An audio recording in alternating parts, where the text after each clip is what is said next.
Okay, we'll start the colloquium this afternoon. And today it's my honor to introduce Professor Ben Itzhak, who is a distinguished professor at K-State.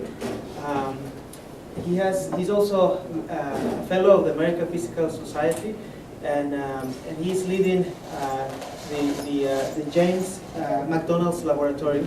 That is a big lab at K-State that has 11 faculty and more than 15 students, graduate students in the program, and it has strong collaborations with different universities in the country and abroad. And in particular, it has some strong links with KU and with Nebraska University and Lincoln and other places as well. He's also recognized for his teaching. He has received some awards from the K-State University. And his lab that he is directing it's been supported by the Department of Energy, and it's a very, very significant grant, and also one of these big grants from EPSCO that is part of his collaboration project. He's also very famous, not just in physics and distinguished, but he's also famous in other fields. He is the world champion, the 1997 world champion for... 79. 79. Sorry, 79 world champion from model airplanes. And he has participated in many competitions. And so he's also very famous and distinguished there. So it's a pleasure to have him and listen to which is about molecular dynamics. And he's actually touching in different subjects: atomic physics, molecular physics, and also doing some colliding. You're not colliding particle and nuclear physics as I do, but you're colliding also other things. Okay, thank you. Thank you. So first, thank you for the introduction and all discovering on your own my secrets. So I usually don't... I promise not to talk about model airplanes, because if I'll start, we will not talk physics. It's too much fun. So thanks for inviting me. It was a long drive here. It was just windy, so it was kind of not an easy drive, but it's nice to come here. And that's a drive usually my wife does, because she was a KU student.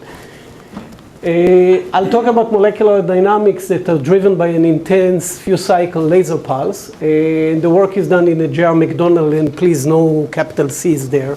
They keep correcting us in journals. The work is done by my group, which is the guys that are in boldface. I'll return to their names. I'll present mainly their PhD work. These are the rest of the students, and then Kelsey was the postdoc at the time where it was important to get the laser up to specs to do the experiment, and Kevin Carnes is a research faculty who works together. We get support from the group of Brett Esri, and this is his postdocs and students that help us with the different parts of this project. And as was mentioned by Daniel, we are supported by DOE. And our lab was supported by DOE from before DOE. So we started as nuclear physics, then we switched to atomic collisions, where we were doing atomic and molecular collisions. And in 2000, we decided that it's time to switch again, and we moved to ultra-fast laser science by slowing down by 3 orders of magnitude. Okay, so now we are doing femtosecond, and before we were doing attosecond collisions. So just so you know, as I'm the director, I'll pay my dues and I will represent the group. These are the experimentalists working in the lab.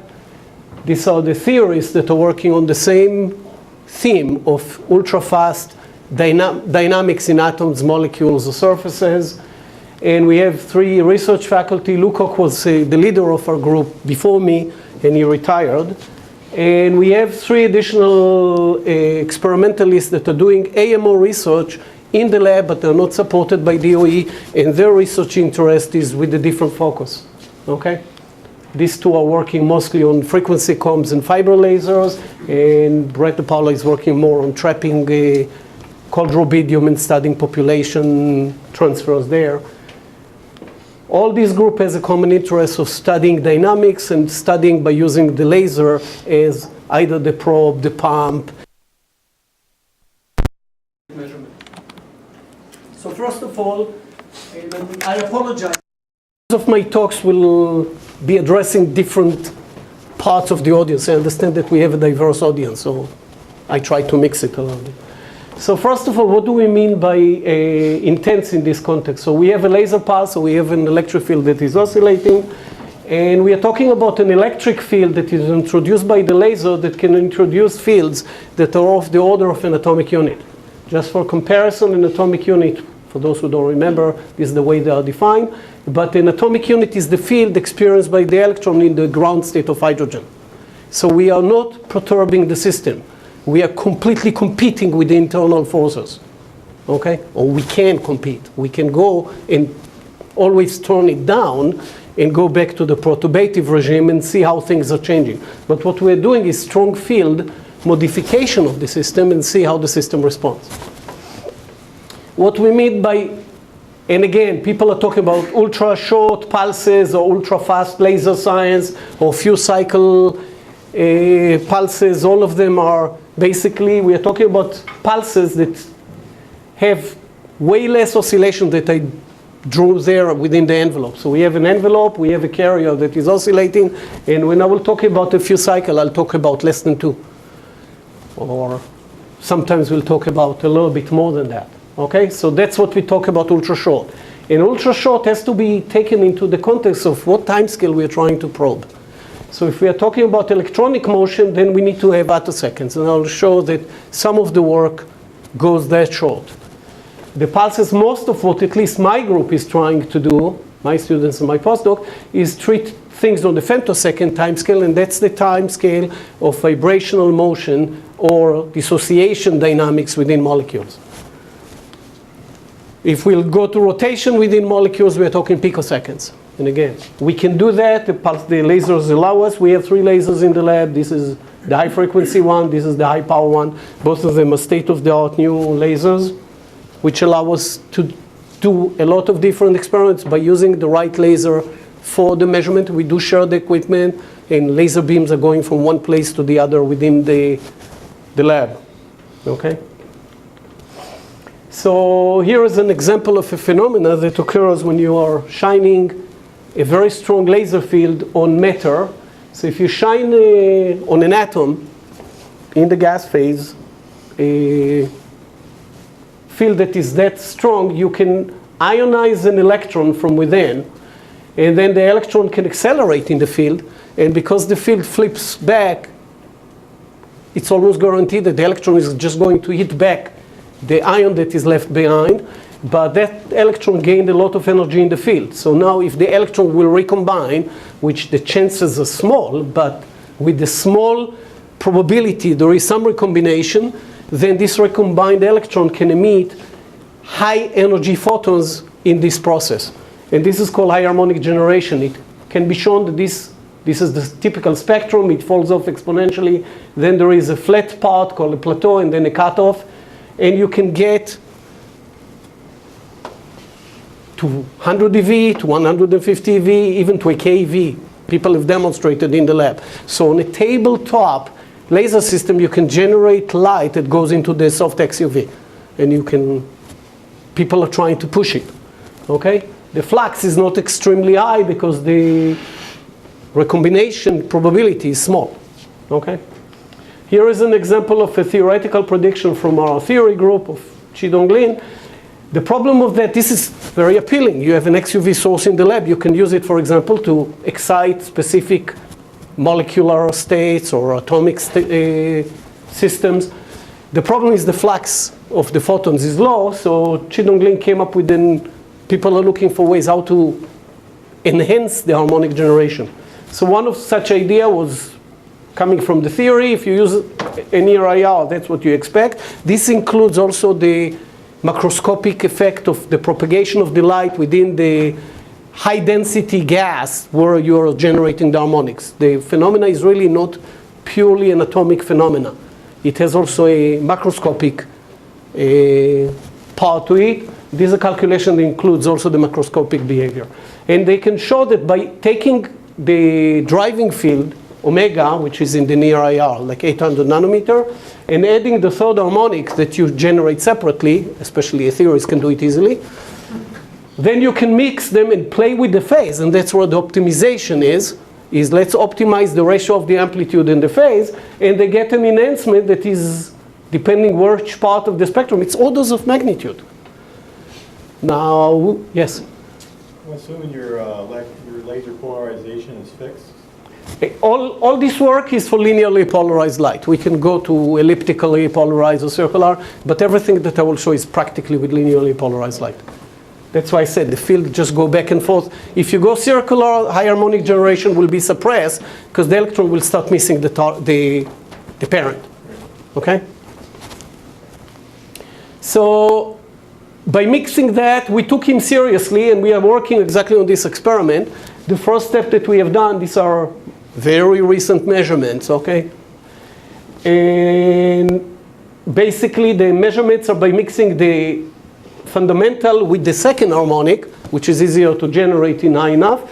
And you can see that if we start, the red is what the near IR laser can generate, and you add the blue, which is the second harmonic, and you get more than an order of magnitude enhancement, and it's all over the spectrum. And ignore enhancing the 10th harmonic is not very significant because it's just the blue is so strong there. But if you look at the other one, it's pretty impressive. And again, we measured it as a function of the phase and trying to match with theoretical prediction. Okay, so some work in the lab, and this work is done by Carlos Trayero and my group together, and guided by the theory work of Chidong's group. If you're trying to do it and not just do a harmonic that you generate from the fundamental, but you want to take another one and you want to use something like an OPA to generate a different wavelength, then stabilizing the carrier envelope phase becomes important, because otherwise you cannot combine them efficiently, because each time they are combining differently. Sometimes they combine in a useful way, and sometimes they just destruct each other. So if they cancel each other, it won't work. So this carrier envelope phase, which will be the theme here, just for people, just quick, we have an envelope and we have this carrier field that is oscillating within. If the peak of the carrier matches the envelope, that's a phase of 0. The space, the time delay between them, that's the phase. That's the carrier envelope phase, okay? We can try to stabilize it, and some laser systems all over the world have CEP stability, but we have a very high power one. And to be honest, this is a record CEP stability. Basically, this is an interference pattern that will be all messy. It will not be straight lines if the carrier envelope phase was not fixed. Okay? You can measure from it the noise, and the noise is good enough. It's not the best number in the world, but the guys that have a better number for such power laser have it only for 20 milliseconds. And this is for 9 hours. I don't know how you do an experiment in 20 milliseconds. I'm an experimentalist. I want a useful system. To be honest, I'll take a little bit noisier system as long as it's lasting 4 hours so I can do an experiment. Okay?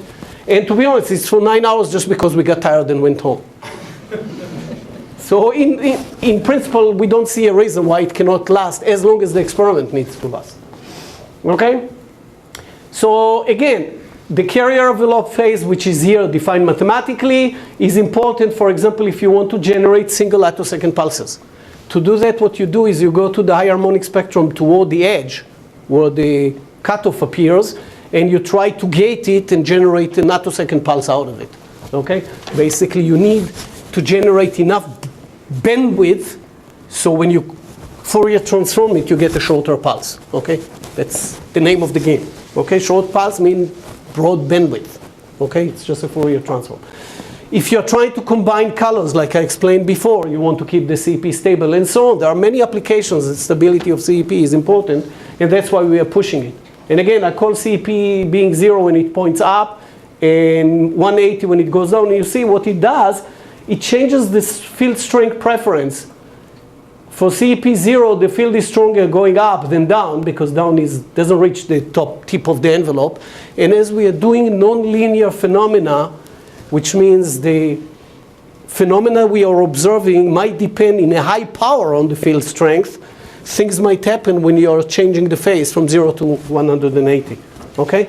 And by the way, that's a method, a conceptual point that is used in a lot of interpretation of observed phenomena, and not just with CEP. Okay, so here, let's go away from CEP and see an analog. Let's assume that we are making a field, we are breaking the symmetry of the field by mixing two colors. So I take the fundamental and I generate second harmonic.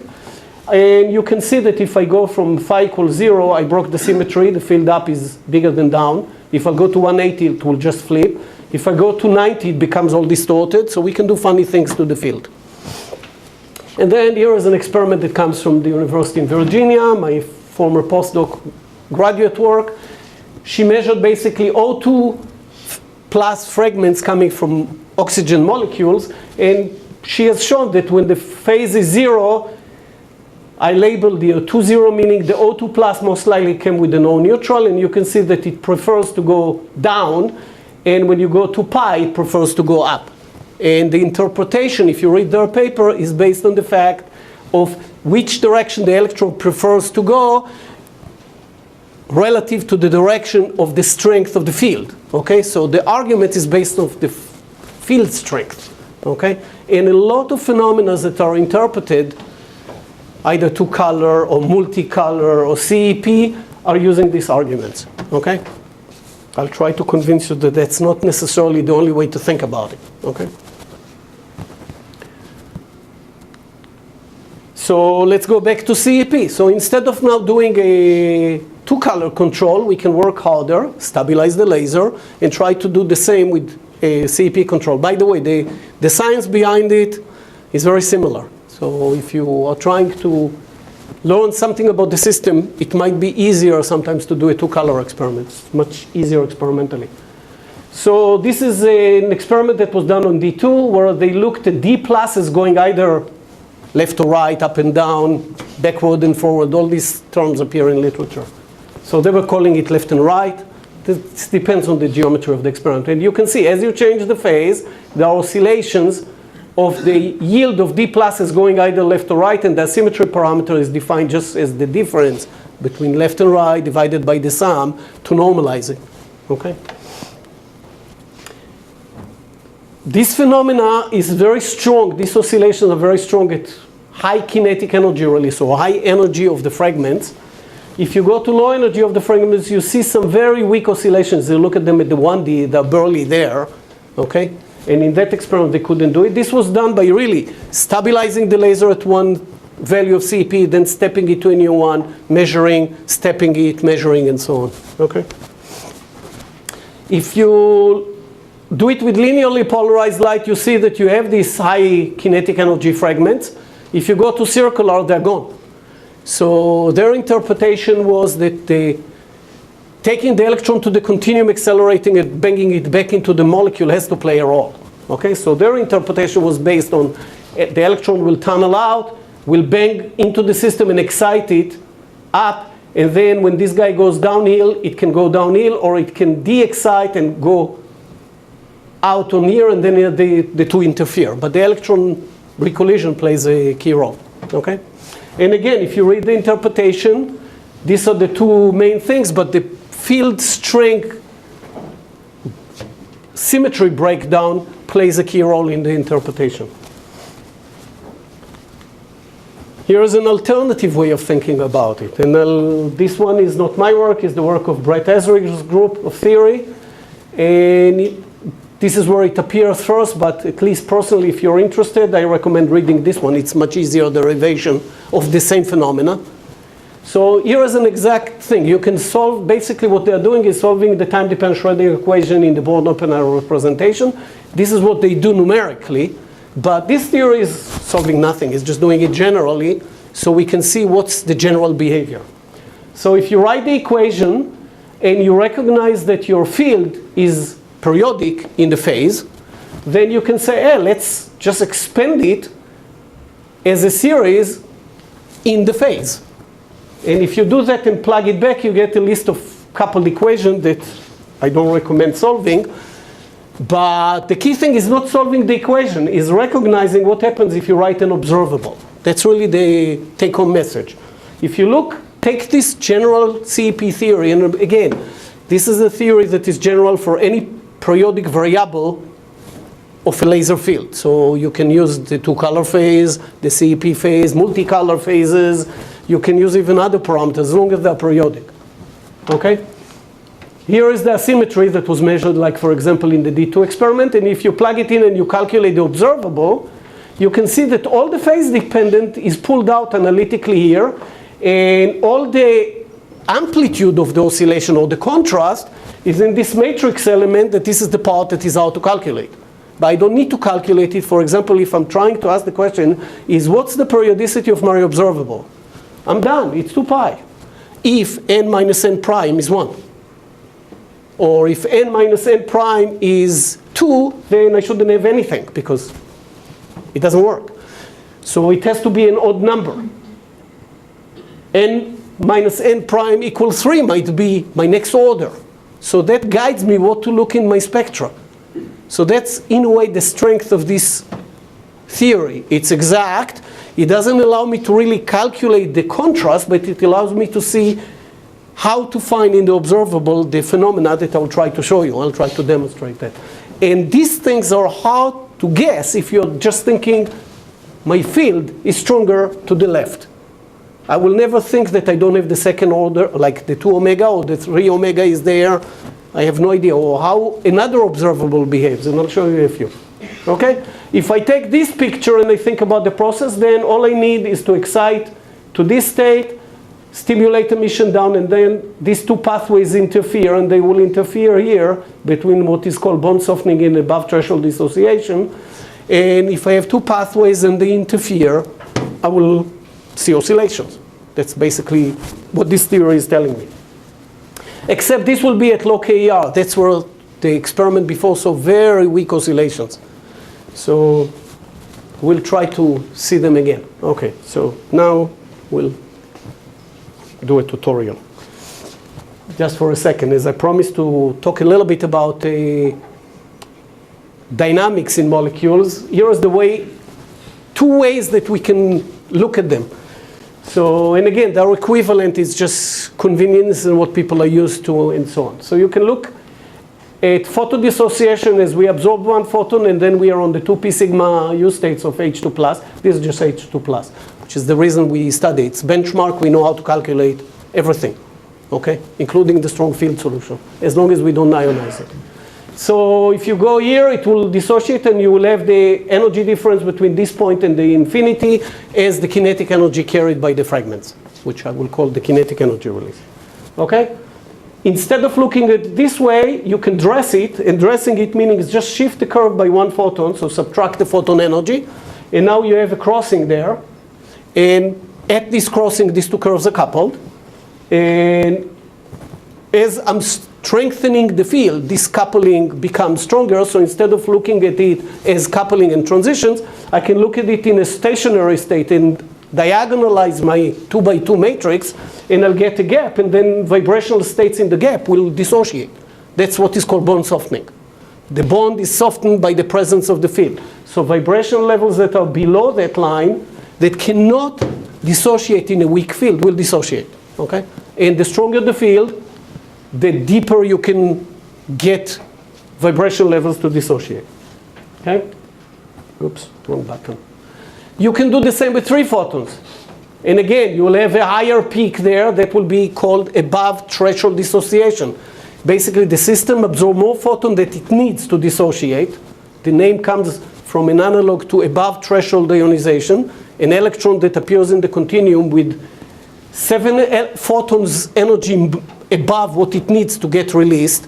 Okay, so that will be ATI, or above threshold ionization. That's an analog with dissociation. And again, I can look at it at this picture. Crossing, there will be a gap there, which I will not draw, and they will leak out. But I can also dress this one, and now you can see that ATD has 2 pathways, because once the molecules start dissociating, it can go this way in a very high KER, or it can basically stimulate emission and go back there and appear there with the less KER. So if I look at the spectrum, I expect to see a peak at 0, a peak with relative to there and there and there, and all these have been observed. Okay? Okay, end of introduction. So let's start going to a couple of examples where the goal is, again, trying to show you that CEP control can be understood in terms of interference between pathways. Okay? I'm not going to use the field is stronger in this direction as my argument why things are happening. I'll try to stick to the general theory to see that we can observe things. Well, we have a colloquium. Good. Don't click on skip. What? Skip the colloquium. Skip the colloquium. That can happen. Shut down. Okay. Okay, so in this talk I'll show two examples. One is CEP control over pathway interference in H2+. As I said, that's the benchmark. That's a system that we can do all the theory, including calculating the amplitudes of the interfering path by solving the Schrödinger equation exactly. Okay? Not by the general theory. General theory gives us the general behavior. The exact numerical calculation gives us the contrast and so on. And then we'll move to another system which is forming Rydberg state fragments from hydrogen, which is a place that the density of states forbids any theoretical calculation to be done for this system. So I'll call that a complex system. We went especially to a system where the theorist has no chance of calculating it, and now let's take the general theory, make predictions, see if we can see if are they there or not. Okay? So one example of a question is asking the question, when all CEP phenomena is observed with very short pulses, and there is a big discussion, is really the short pulse needed, right? Is really the fact that you need 5, 6 femtosecond and below, or is it just the fact that you need a very large bandwidth? Okay? And we can answer that question. Okay. So let's start with the H2+, so we'll go and try to do that, and just as a reminder, I will refer to spatial asymmetry, or in short, asymmetry is left and right, just the difference between fragments going one way or the other. You can also check a more complicated thing, which is Chandler symmetry, or the branching ratio. For HD+, for example, which is another hydrogen, you can distinguish these two experimentally, and then ask the question, can I control? Does it go to H plus and D, or D plus and H? That will be a higher level of control. And in a way more interesting from a chemical point of view, because that's controlling the product. Okay, the direction is just a direction. Now in this one we have a few other people involved in the project, so they deserve their credit beyond my group. So, okay, so how we do the experiment? To do the experiment, we are doing the experiment at a very low counting rate, and we're doing it event by event, so it takes forever. The data that I will show you was taken for between 8 hours and 24 hours. So locking the laser is kind of hard. Like with the laser, the D2 experiment was done. It's not possible to do it.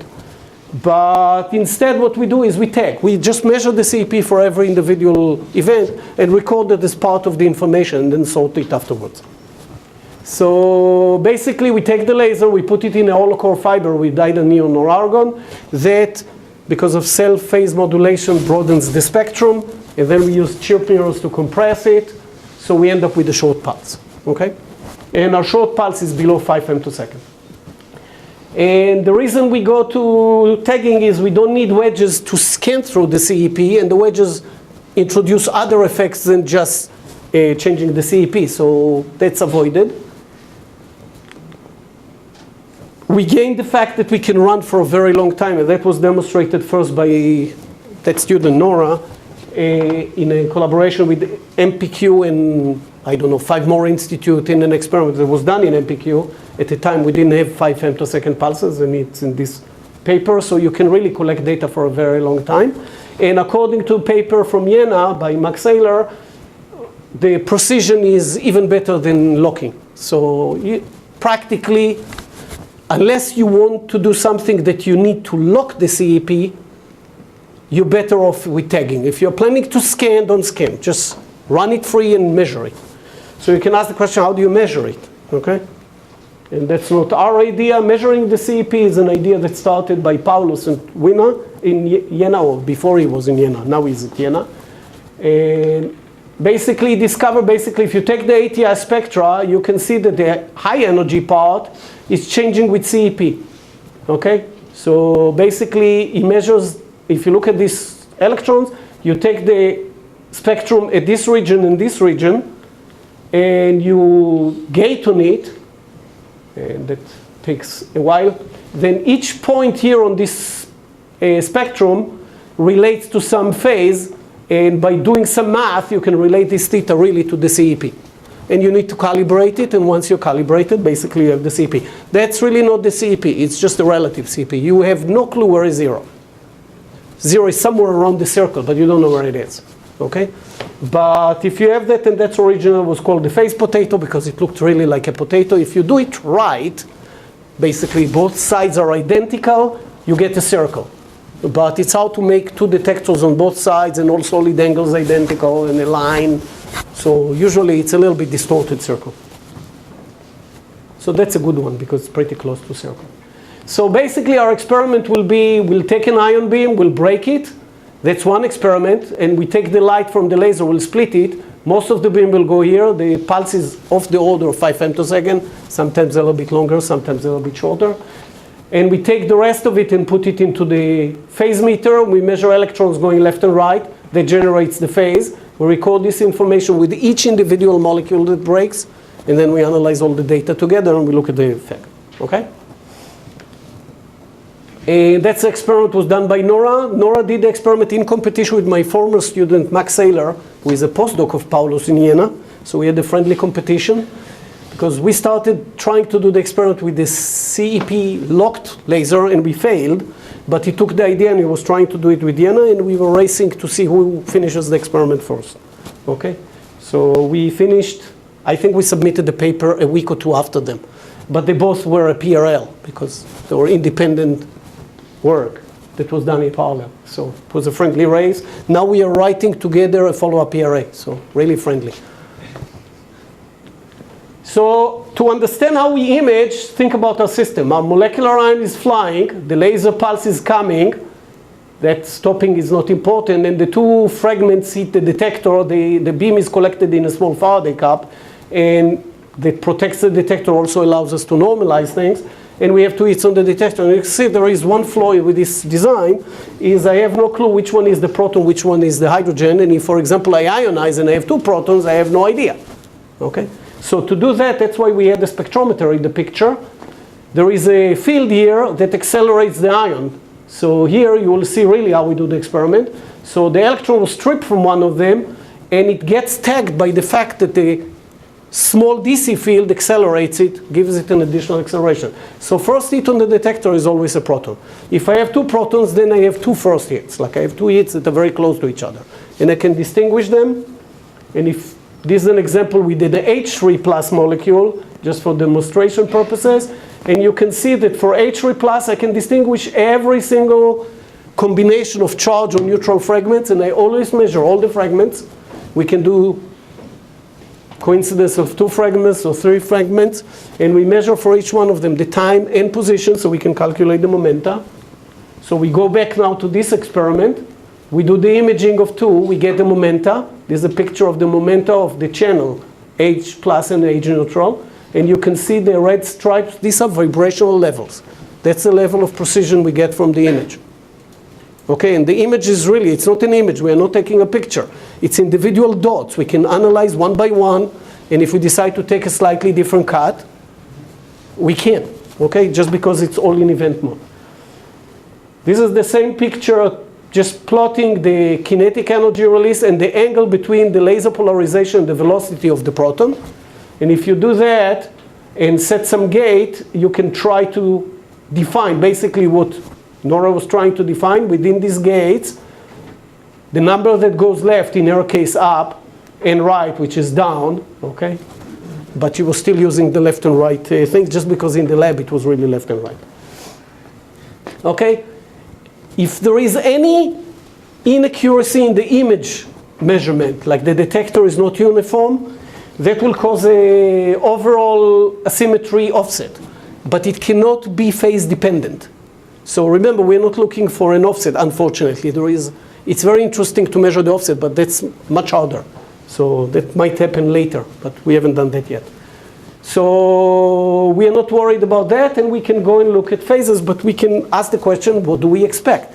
The theory was done by Fatima, and she graduated in 2009, way before Nora finished her PhD. So the theory was done before, okay?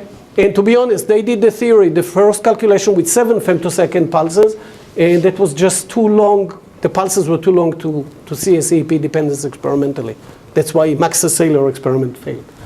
So if you look here, basically the argument using the general theory, it's really not the pulse duration, it's the bandwidth. And you can see it here in the picture. To see oscillations, they need to have an overlap between two pathways that differ by a photon, at least one photon. And a symmetry is an odd number, so one photon will be the leading term. So one photon dissociation can interfere with two photon dissociation, but for that they need to overlap. So I need these blobs to overlap, and you can see here they do overlap at some regions. Here is the 0 and the 1 overlapping at the low KR. Here in the intermediate is the 1 and the 2. And at the high KR, again, the measurements of Matthias Kling were here. So if you look at the theory, that's what the theory predicted. We should see oscillations here, and oscillations that depend on phase, that depends on the kinetic energy releases. As you increase the KR, there is a shift. And now the question is, what do we measure? So here is our measurement. So first of all, qualitatively, it looks pretty good. You see this oscillation at the low KR, you see these diagonal terms, and this is a recalculation with the laser pulse that we use, like the 5 femtosecond pulse. And you can see that they pretty agree. And by the way, in this field, most of the data is compared this way, except my group and Brett group decided about 10 years ago when we switched from collision work to laser that we want to be able to compare quantitatively. We want to be able to put the theory on the experiment. That should be the goal eventually. It's hard, but that's what we are trying to do. So if you try to do that, we took here 2 cuts. You can see them shaded here. And remember, the measurement has only the relative CEP. So we took the CEP and matched theory with experiment here. Just shifted the experiment this way to match the theory. And you can see that the periodicity is as expected. It's 2 pi, which is not surprising. The amplitude, at least within the arrow bar, is in agreement, but we can discuss that a little bit more. If you go to the low KR without anything, the shift of the phase is exactly predicted correctly by theory. We didn't do anything there. They just match in phase, because this dependence on the phase is exactly the same slope as there. The amplitude on the other end is puzzling, because it's hard to make an experiment with better contrast than theory. And that's exactly what we are seeing, which means something is wrong here. A question. Yes? Is the phase agreement kinematic?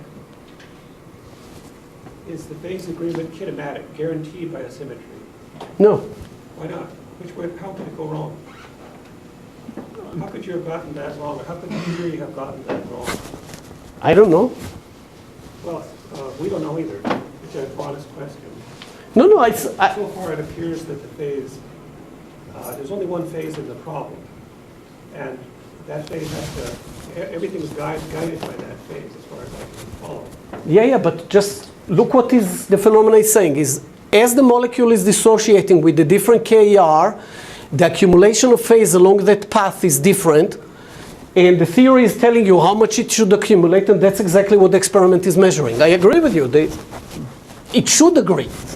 But it's not the CEP phase here that we are measuring. The phase here, relative, the phase at this point and the phase at this point is not the same. Why do we see a graph at the bottom with one phase? Where are all the phases? This one is just... In the color graph, we see a lot of different phases. Because we took a cut. I took a narrow part and I integrated it. So I'm like looking, what's the phase here and what's the phase at some other point. Just to make a point that these slopes are the same, and I was trying to compare the amplitudes. Did you take a cut in the region where the phase agreement was kinematic? What do you mean by the phase agreement is kinematic? Across the board. Any slice that you take, after you match one, we didn't see any mismatch. I'm just showing you 2 examples. The amplitude is where we are puzzled. Then to be honest, we were expecting, the main suspect so far is the theory uses a Gaussian pulse, which looks like that. And this is what we measure the spectrum in the experiment, which is not uncommon for phase, for the pulse broadening in a hollow core fiber. So it's hard to get a smooth spectrum. As a result, you get these oscillation, pre-oscillations, and they might affect the results.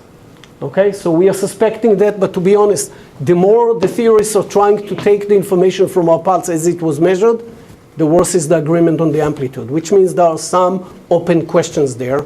And these questions are not on the general theory. These questions are the numerical calculation and the ability to also characterize a laser pulse. To be honest, we are suspecting the problem is more on the experimental side. Shot to shot, are the pulses really identical? Most likely not. Okay? And those of you that are doing femtosecond laser probably will agree. Okay? We started doing what we plan to do in the future, which is looking at the Chandler symmetry, so HG plus or HD plus. We see the same behavior with CEP, meaning the spatial oscillations, but what we want to do is add these two channels together and divide them by the sum. And basically add each channel, the left and right, and then subtract one channel from the other and look at the difference in the branching ratio. So far, except hints, we didn't see any promising results. So this is an experiment to be done yet. Okay?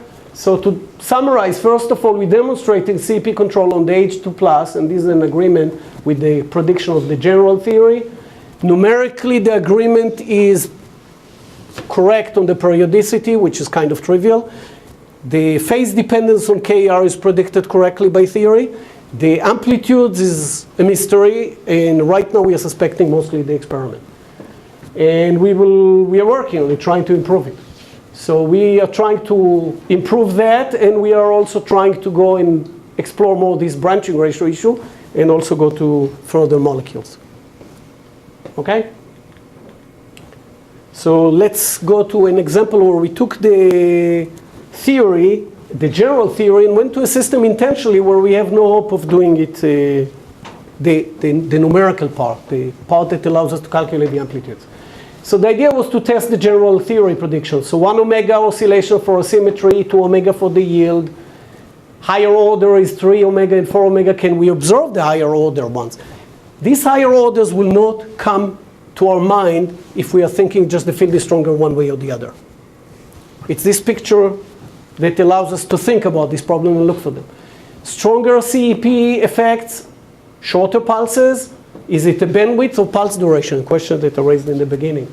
And then experimentally, we were curious if we can measure the CEP effects as a function of the Rydberg state, final state. Like put cuts on some subset of states.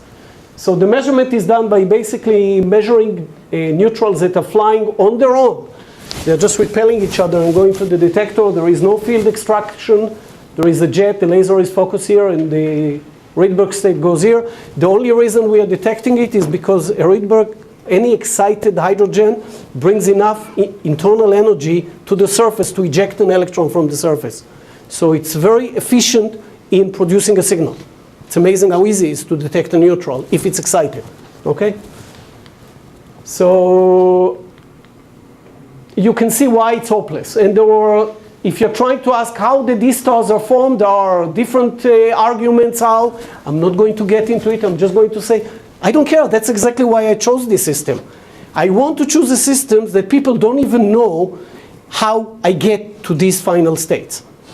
And I want to go and see what the general theory predicts and see if I can get that without giving the theory a chance of doing the calculation itself, okay? So, and you can see why. It's just the density of state argument. So this is what we measure. So here is the measurement. This is the phase. And here is the kinetic energy release. And this spectrum is more similar to Matthias Kling measurement, except it wasn't done by stabilizing the CEP, but by tagging. And you can see a much higher statistic for the same spectra. And you can see the periodicity for the asymmetry is exactly 2 pi as the general theory predicts. And if you measure the yield instead, then the yield is just left plus right divided by an average sum over all CEPs, just for normalization. You can see here the oscillations have a period that is off or a double frequency, which is exactly what the theory predicts. This is what you expect if the interference between pathways that have 2 photon difference. Okay? If you take a special cut, you see that it beautifully fits. If you take this cut, you see that that doesn't work anymore. But you get a hint that there is a higher order, and the higher order is exactly the 3 omega you expect. Now you do that and you say, I'm not going to sit down and try to do every slice. I'll just, let math do it for me. So we can try to do a discrete Fourier transform of the data. And here's the beauty of the event mode data. We have tons of data. On this one, the rates, we have millions of events. So if we have millions of events, what we can do is we can cut them to subsets. We can put them not in the order that we measure them. We randomize the order. And we randomize the order, so if the laser drift has some noise that has some period to it, we'll break that frequency. We'll take that frequency out. And by the way, there is a difference if you keep them in order or not. We basically can recover the frequency of our AC unit. Okay? Not very useful physics. But if you do that, and then you Fourier transform, that's what you get. So you get this spike, which is exactly 1 omega all across the board. But you can see at some KR there is a 3 omega. Nice and bright. And if you project that cut out, you see a peak there. And it's way above the noise. If you go and do the yield, the bright one is at 2 omega. The signal on the yield is not as clean, so we have also some noise. But you can see also a 4 omega peak. And again, it's maybe there, maybe not. Depends how optimistic you are. But you can see this high order photon number effects that we would not have looked for without this prediction. Okay, here's the other one, and that will be my last example. I'll skip the state selected, just given the time. So if we look at this one, this is a calculation that was done way before we could do the experiment. At the time, Brett came up with the idea and said, Itzik, what you really need is you need the bandwidth, because you need to make sure that your different pathways can interfere with each other. It doesn't matter how short is your pulse. So take your pulse, keep the bandwidth, and just chirp it to make it longer. And then, will you see still the effect? And I said, I cannot see the effect on an H2 plus when I have so few counts. But now we have this D-star experiment, so we went and revisited it. So here's the prediction of theory. FTL pulse, Fourier transform limited, meaning the shortest pulse supported by that bandwidth. Okay? Approximately a Gaussian pulse. Or you positively chirp it or negative, and again, for those who doesn't know what chirp, it's like birds, like frequency going up or frequency going down. Okay? Positive chirp or negative chirp. So we change the color during the pulse. The key thing is when you chirp, you're not changing the bandwidth. So the FTL calculation, different pulse duration, meaning really different bandwidth. You make the pulse longer, that's an narrower bandwidth. But on the chirp, all these figures were done with the same pulse that generated the shortest FTL, which I think was a 5 femtosecond, if I remember right. I don't see, but I think it was 5 femtosecond. So here you just change the chirp, you keep the bandwidth. And you still see the CEP effects. And again, the contrast is high, where you have the maximum overlap between 0 photons and 1, which are in between. Well, there is nothing. And this one is in between the 1 and the 2 and so on. So we said, okay, so there is predictions. So let's go and try to see them with our D-star measurement where we have high enough statistics. So basically we took a 5 femtosecond FTL pulse. The asymmetry is this one. The yield is in the bottom. This is the FTL pulse. So this is really a 5 femtosecond pulse with all its bandwidth. And the only thing that we did here is we stuck a piece of glass, or we remove a little bit of glass. So the pulse got chirped, but we did not change the bandwidth. And surprisingly, or not surprisingly, depends if you believe that theory or not, there are still CEP effects. And we went to 21 femtosecond. You still see CEP effects. So that's conclusively supporting the idea that really the thing that is critical here is the bandwidth and not the time itself. Okay?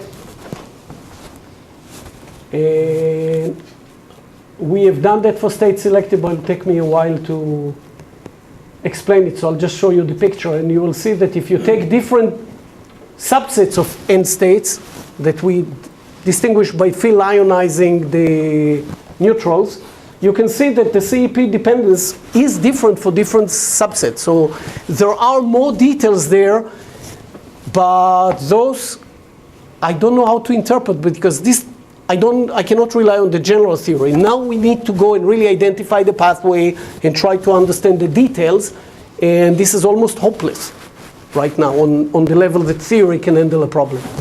So I think that's the situation. So we'll probably just publish it and tell the theorists to solve the problem. So to summarize, basically all the goals that we set to ourselves to do in this part, we measure the CEP dependence on the D star formation. We have seen the 1 photon and 2 photon difference in asymmetry and yield as predicted.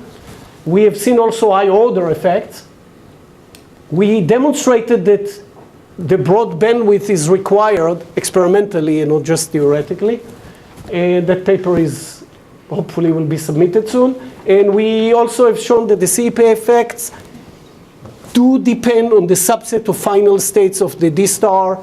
We have done also measurements trying to relate the D star states that are measured to those created, because we record the D star 30 microseconds after it was born, so it can decay. But all indications are that the population we measure is very close to what we started with. Okay? But still work is needed there. And we are trying to measure to see how many of these D stars come with D plus in coincidence, because that will allow us to go and do branching ratios in HD. Yes? So another question. This is all based on an asymmetry, which is kind of left-right difference. But you showed other data that had a beautiful angular distribution of the fragments. Mm-hmm. Why aren't you keeping the angular distribution and using that information? You can. So, but then you have to write what's your observable. So for example, when I showed you the yield does not rely on the left and right asymmetry. The yield is just the sum of all the events over all angles. Now you can go and say, I want to go. Getting to the dynamics, the angular distribution has clues about the angular momentum flow. That's true. From the excitation all the way through the product. You have selection rules in there involving a number of photons. Yeah. So that information is not available from discounting numbers in the symmetry. If you're interested in dynamics, why not confront the angular distribution?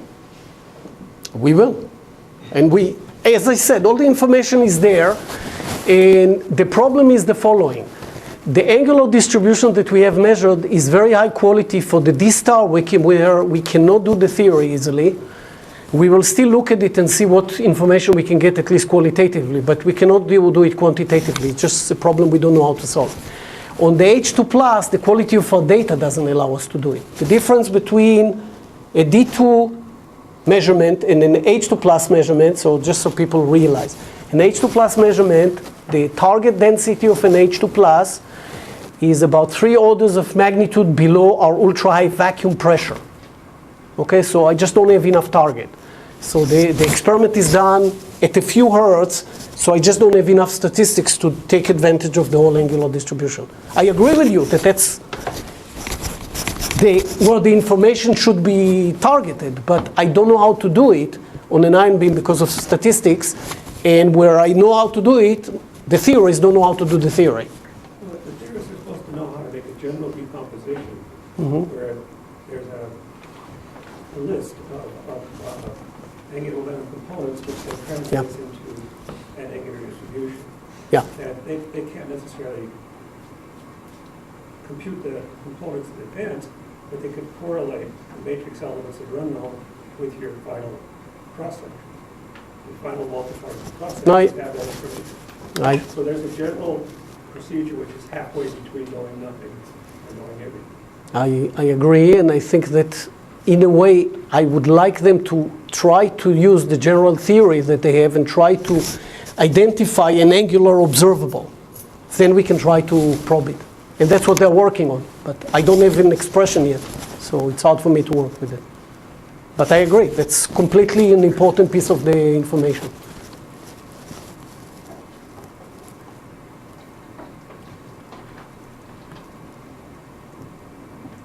Sorry, Kind of. I can show you the group. Yeah, that's the final one. So, thank you. And these are the faces. Okay. Thanks a lot for your colloquium. Now it's more time for questions, comments. Maybe I'll ask a question along the lines of the phase. May not be as good of a question, but you said the phase is relative, right? But The measured. The measured phase is relative. Well, no, because the phase shift is coming from the difference in pathways, right? So can you extract information about those pathways based on the amount of phase shift?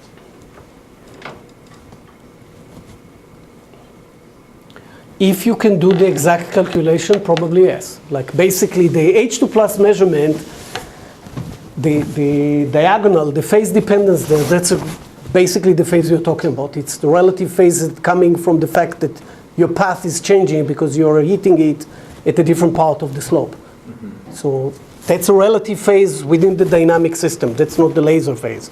That's really along the path. Right. Right? So it tells you about the path. I mean, is that information that you don't have otherwise? It might help you identify a path. Like if you have a case that is, okay, let's assume now I'll go to a molecule that is in between my Mission Impossible DE2, Rydberg's, and H2 plus. So we can find a system that maybe we have 2 or 3 paths that might be relevant. Then maybe such an information can pinpoint and tell you it's this one interfering, not the other one.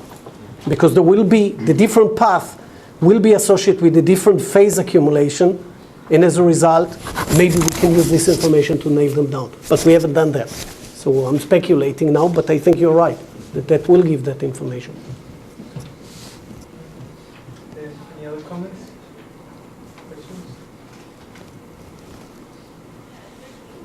Questions? It's not required to have at least one student question?